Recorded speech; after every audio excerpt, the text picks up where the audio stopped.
প্রিয় বন্ধুরা, আসসালামু আলাইকুম।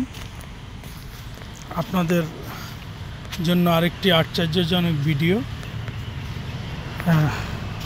এটা কোনো বিশের জন্য না, কিন্তু হঠাৎ আমি একটু ইন্টারেস্ট হলাম। আমার গাড়ি নিয়ে আসছি একটি গ্যারেজে। তা জিজ্ঞেস করছিলাম যে তোমাদের এই যে গাড়িগুলো এখানে পরিত্যক্ত অনেক দিনের গাড়িগুলো কীরম দাম, কোনটার কী দাম।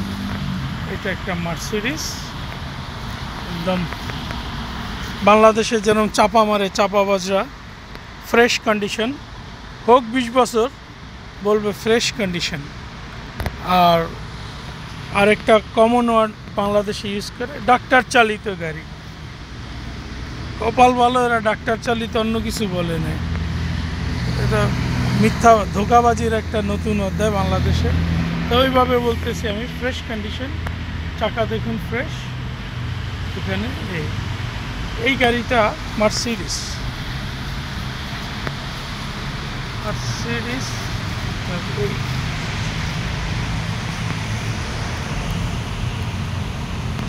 পুরনো,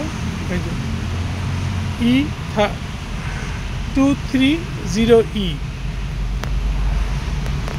অবাক হবেন, গাড়িটার দাম কত জানেন? বাংলাদেশি টাকার মাত্র 1,90,000 টাকা। এটা একটা হোন্ডা। এটা পরে থাকতে এই অবস্থায়, এই গ্যারেজে এই অবস্থা। হোন্ডা অ্যাকর্ড, ইয়ারটা ঠিক আমি উনি বলতে পারিনি, ভদ্রমহিলা বলছে ভিডিও করার সমস্যা নেই। বাংলাদেশি টাকার মাত্র 40,000 টাকা।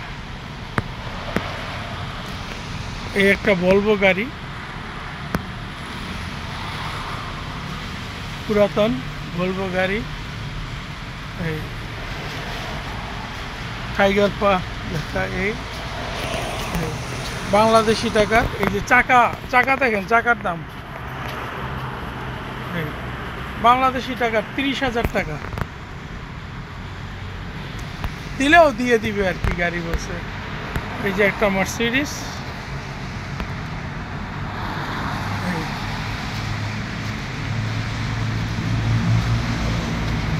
All auto option Mercedes. এটার চাকা টাকা খুব একটা ভালো নাই।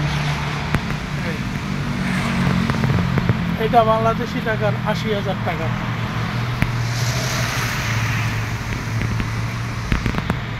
এই যে দেখুন একটা মার্সিডিজ,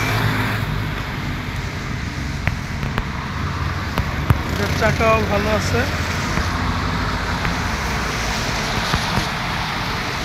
পুরাতন, কালার করা, ডেন্ট পেন্ট করা। এগুলা E200। এই গাড়িটা বাংলাদেশি টাকার গেস করেন তো কত যাচ্ছে? 2 লাখ টাকা। এই একটা আছে মার্সিডিজ। খায়নি থালায়। সো এটা অনেক সুন্দর মার্সিডিজ। চাকাও দেখুন, সব মার্সিডিজের চাকা, লোগো, কম্প্রেসর। এই মার্সিডিজটার গাড়িটার দাম চাচ্ছে বাংলাদেশি টাকার 9 লাখ টাকা।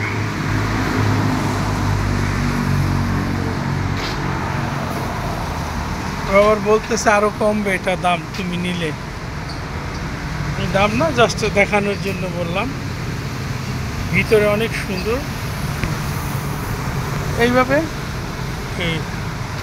এখানে থাইল্যান্ডে আসলে অনেক ব্র্যান্ডের ভালো ভালো গাড়ি আছে, যেগুলো খুবই সস্তা, কিন্তু বাংলাদেশে নেওয়ার কোনো ওয়ে নাই। বিকজ বাংলাদেশে যেই দেশের গাড়ি ওই দেশ থেকে ইম্পোর্ট করতে পারে। সবাই ভালো থাকবেন।